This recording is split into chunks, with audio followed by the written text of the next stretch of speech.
हम बस मीडिया, पीछे भेजेंगे गुंडे, गुंडों के पीछे पुलिस और इसे मसल देंगे। जिस दिन देशद्रोही किसान हो गया ना, ये देश नहीं बचेगा उस दिन।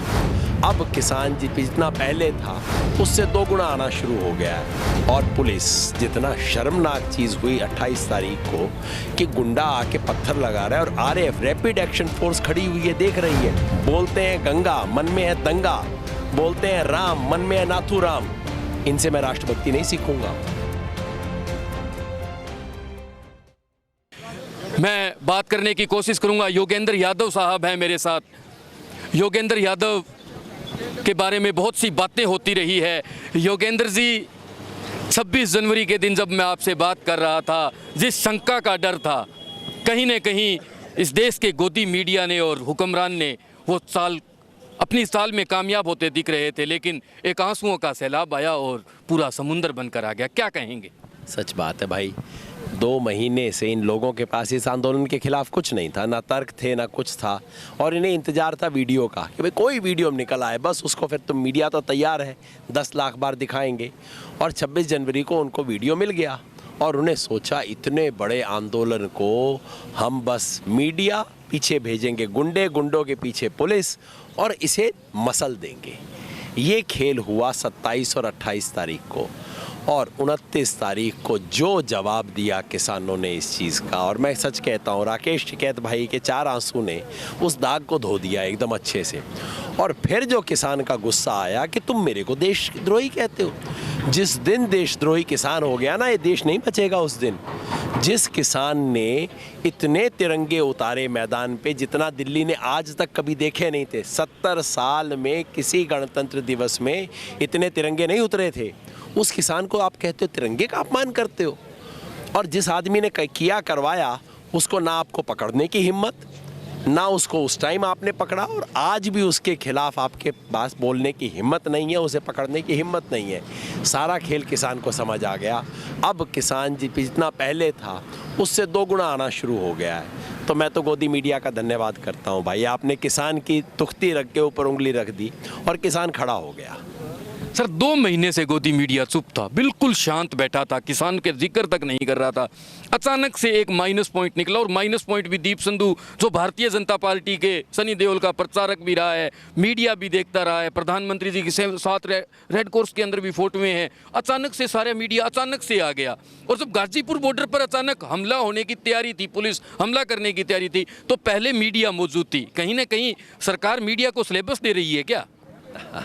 ये कोई नई बात थोड़ी ही है, पुराना खेल है इस सरकार का। आंदोलन को ख़त्म करने का क्या तरीका है? सबसे पहले मीडिया को भेजते हैं, सबसे पहले मीडिया गाली देगा, ज़मीन तैयार करेगा, उसके बाद गुंडे आएंगे पत्थर और लाठी लेके, गुंडों के पीछे पुलिस आएगी, जनता को बचाने नहीं, गुंडों को बचाने के लिए पुलिस आएगी, और सबसे आखिर में कोर्ट कचहरी मुकदमे लगाएंगे। चारों खेल इन्होंने 2 दिन के अंदर करके देख लिए। इन्हें लगा कि 26 जनवरी को अब मौका आया है, अब मसल दो इस आंदोलन को।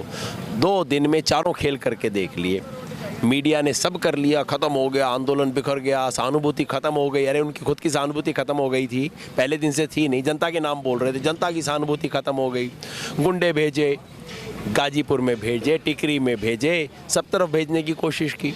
और पुलिस, जितना शर्मनाक चीज़ हुई 28 तारीख को कि गुंडा आके पत्थर लगा रहा है और आरएएफ रैपिड एक्शन फोर्स खड़ी हुई है, देख रही है, सारे देश ने वो नज़ारा देख लिया।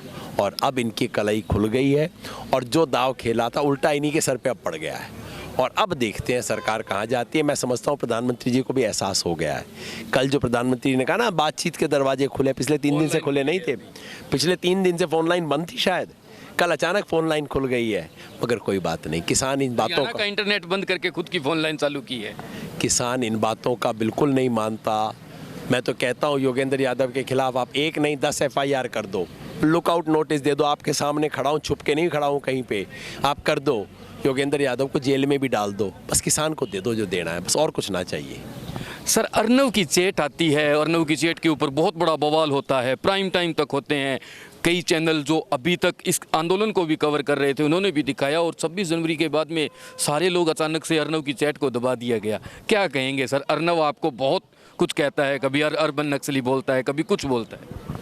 भगवान उसे सद्बुद्धि दे, मैं अपनी जुबान क्यों ख़राब करूं भाई? उसने जो किया है, लेकिन देश के देश हित में ये आंदोलन भी देश हित में है। भाई मैं कहता हूँ देश को खुद पता लग गया है कौन देश का समर्थक है, कौन देशभक्त है और कौन गद्दार है। जिन लोगों ने अपने आरएसएस के हेडक्वार्टर पे 50 साल तक तिरंगा, 52 साल तक तिरंगा नहीं लगाया, वो आज मुझे तिरंगे का महत्व बताते हैं। जिनके पुरखों ने अपनी एक उंगली ना कटवाई इस देश के लिए, वो मुझे राष्ट्रभक्ति बताते हैं। महात्मा गांधी के हत्यारों के वंशज मुझे कहते हैं कि ये देश चलाएंगे। बोलते हैं गंगा, मन में है दंगा। बोलते हैं राम, मन में है नाथू राम। इनसे मैं राष्ट्रभक्ति नहीं सीखूंगा। सर एक लास्ट सवाल, इस आंदोलन में सारे प्रोपोगेंडा कर लिए सरकार ने, कभी खालिस्तानी, कभी माओवादी, कभी आतंकवादी, अब राष्ट्रवादी के ऊपर भी बात पर्सन जी ने खड़ा कर दिया था कि ये देशद्रोही है। अब इस आंदोलन को लास्ट कोशिश सरकार की चल रही है, सिंगू बॉर्डर, टीकरी बॉर्डर पर खुद के बंदों को भेजकर, कभी बोला कुछ महिलाओं को बिठाया गया। कल मैं देख रहा था कि वो महिलाएं कह रही है यहाँ शराब पीकर लोग दंगा कर रहे हैं, कुछ कर रहे हैं, हमारे साथ छेड़छाड़ कहानियाँ। इससे कैसे निपटोगे सर? सच बात बताऊं, ये लोग हिंदू सिख करवाने की कोशिश कर रहे हैं। ये 1984 दोबारा करवाने के खेल में है, क्योंकि अंग्रेज़ों की जो नीति है बिल्कुल इस पे चलने वाले हैं। कभी हरियाणा और पंजाब को लड़वाओ, कभी जाट और गैर जाट को लड़वाओ, और अब हिंदू और सिख को लड़वाओ। देश तोड़ने की कोशिश करने वाले अपने आप को कौन देशद्रोही कहेंगे? इनको देशद्रोही कहना चाहिए। ये देश प्रेमी नहीं है। और अब किसान समझ गया है, जो तिकड़म जेएनयू में चल सकी थी, जो तिकड़म एनटीसीए में काम कर गई थी, वो तिकड़म किसान पे नहीं चल सकती। जिस दिन किसान देशद्रोही हो गया, ये देश नहीं बचेगा। ध्यान से बोलो, अपना मुंह खोलने से पहले सोच लो किसके बारे में बोल रहे हो। किसान पे पासा पलट गया है। हमें अब कुछ करने की ज़रूरत नहीं है। हमने तो सद्भाव दिवस किया, हम जोड़ रहे हैं। और आपके माध्यम से, हालांकि हरियाणा में पूरा इंटरनेट बंद कर रखा है, फिर भी मैं हरियाणा में जहाँ तक ये संदेशा जा सकता है, मैं कहूँगा जहाँ एक पंजाबी भाई खड़ा हो, उसके साथ 2 हरियाणा वाले खड़े हो जाएं और कह दें ये हिंदू सिख हम नहीं होने देंगे।